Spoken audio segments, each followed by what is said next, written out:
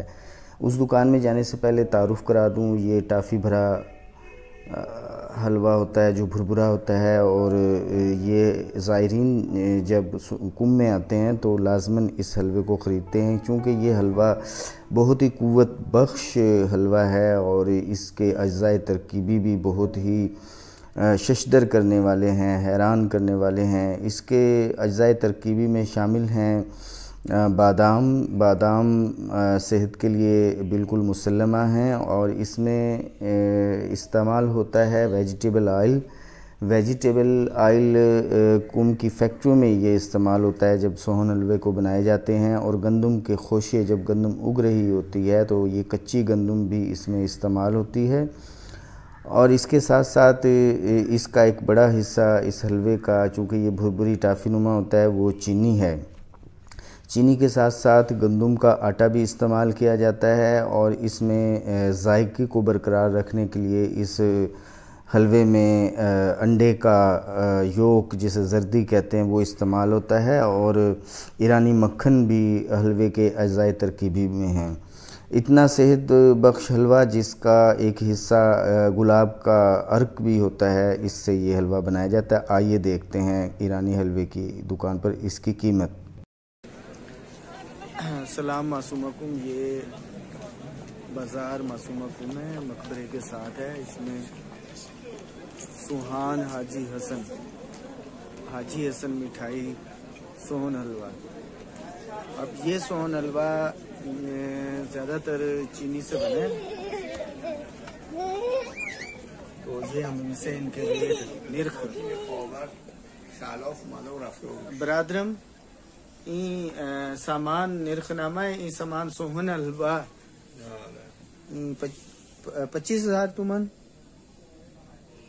25,000। ये सोहन हलवा 25,000 तुमन में है, ये 25,000 में है, ये 65,000 45 4 5 45,000 में ये है। 35,000 सी 5। हाँ, ये 35,000 में सोहन हलवा है। पाकिस्तान। तो ये हैं चॉकलेट, कुर्दिश चॉकलेट। कोयटा में भी ये सेल होते हैं कुर्दिश चॉकलेट। कुर्दिश चॉकलेट निर्खनामा 15,000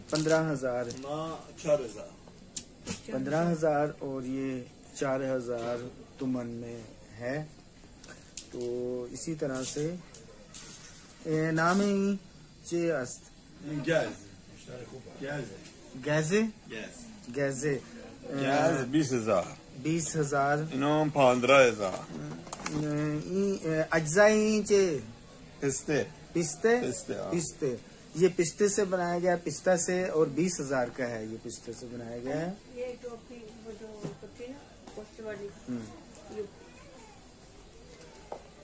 ये होस्ट टॉफी है पुदीने की बनी हुई। यक चंद 5,000 लेनी है। रियायत कर दें, रियायत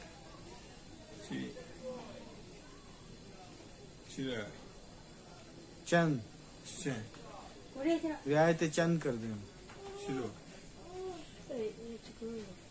कर से मेरे पास नहीं। हाँ। 3 दे दे 10,000 कर से ना आ तो वो कितने की बता रहे हैं? वो भी तो 5,000 की एक बता रहे हैं। 3 हाँ 3 रख के बता दो। कर से ना आ दफ्तर नामी, तो ये हम खरीदने की कोशिश कर रहे हैं। कितने नहीं दा दा दा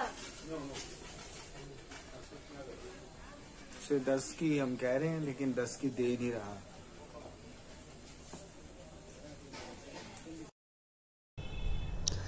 मुनाजात सलाम और इबादत से फ़रागत हो चुकी है, और सलाम मासूमा कुम करीमे मासूमा सलाम कहने के बाद अब हम मकबरा से बाहर आ गए हैं। देखिए ये सामने ख़ूबसूरत सब्ज़ गुंबद, क्या ख़ूबसूरती है, और कुमकुमे किस तरीके से जगमगा रही हैं।